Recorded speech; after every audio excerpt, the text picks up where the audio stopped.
नमस्कार, मैं हूं फरहान। आप देख रहे हैं नेक्स्ट 9 न्यूज नेशन। महाराष्ट्र में शिवसेना के टूटने के बाद आपने देखा कि किस तरह एकनाथ शिंदे ने शिवसेना को चूर चूर कर दिया। 2.5 साल से चल रही सत्ता को कुछ ही दिनों में जमीन में गिरा दिया, खाक में मिला दिया एकनाथ शिंदे ने। अब अगला नंबर किसका हो सकता है, यह सोचने वाली बात है।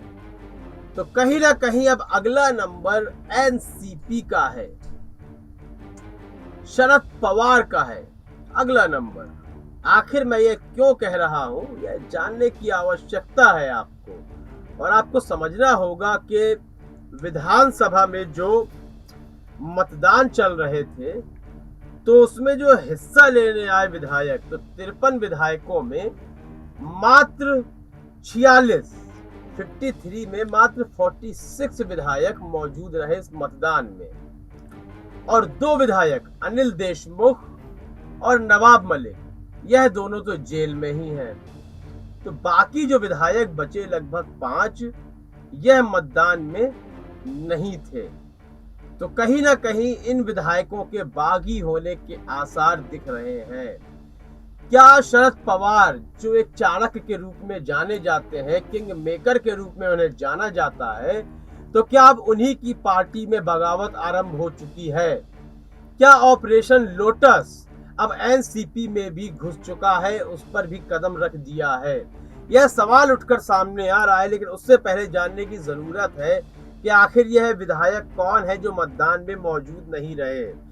इसमें से है दत्तात्रेय भराने, पवन शिंदे, नीलेश लंके, दिलीप मोहिते, अन्ना देसाई।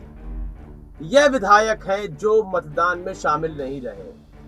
और इन विधायकों के संबंध में कहा जा रहा है कि यह अजीत पवार के बेहद करीबी हैं। यह वही अजीत पवार जिन्होंने राती रात देवेंद्र फडणवीस को शपथ दिलवा दी थी, राती रात बगावत करके एक विरोधी पार्टी की सरकार बनवा दी थी। भले ही उन्होंने घर वापसी कर ली, लेकिन कहीं ना कहीं वह खतरे का सबब रहेंगे अजीत पवार। तो क्या अजीत पवार ने फिर कोई रणनीति बनाई है? क्या इस बार ऑपरेशन लोटस में जो मोहरा है वह अजीत पवार हैं?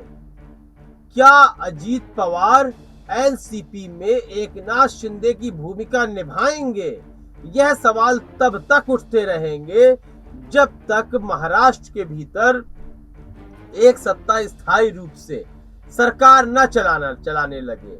और इस वक्त भारतीय जनता पार्टी की निगाहों में वह सभी दल हैं जो कहीं ना कहीं किसी न किसी स्थिति में मजबूत हैं।